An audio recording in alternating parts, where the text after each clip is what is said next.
เหล่าฮบเคมีพิลาอาถรรพ์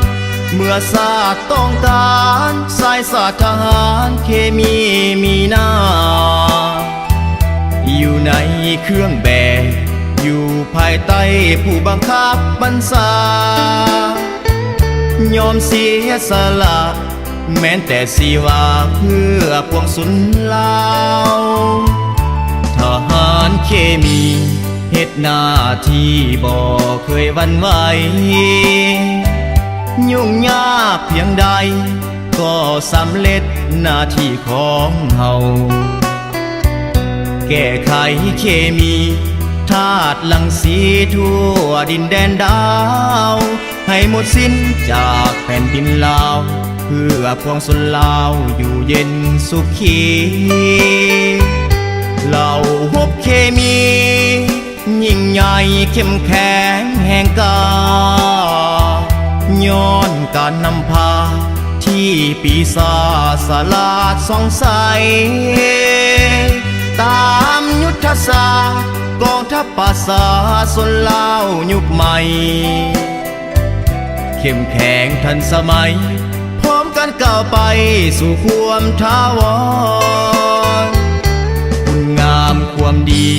เหล่าฮบเคมีบ่แห้งเหือดหายยังจำฝังใจมูลเสือยิ่งใหญ่บ่ได้ลืมลาปกป้องถิ่นฐานรักษาเมืองบ้านเขตแคว้นอาณาคือเหล่าฮบหนึ่งในแถวหน้ากองทัพประชาชนลาว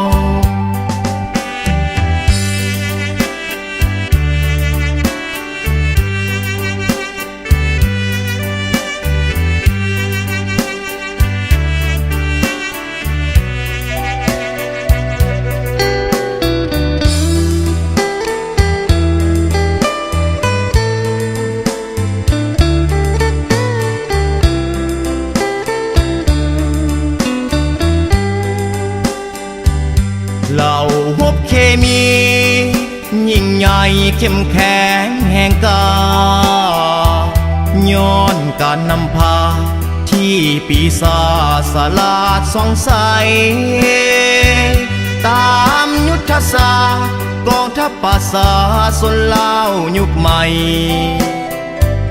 เข้มแข็งทันสมัยพร้อมกันก้าวไปสู่ความท้าวร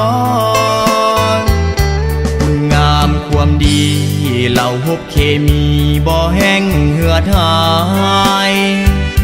ยังจำฝังใจมูลเสือยิ่งใหญ่บ่ได้ลืมลาปกป้องถิ่นฐานรักษาเมืองบ้านเขตแคว้นอาณาคือเหล่าฮบหนึ่งในแถวหน้ากองทัพประชาชนลาว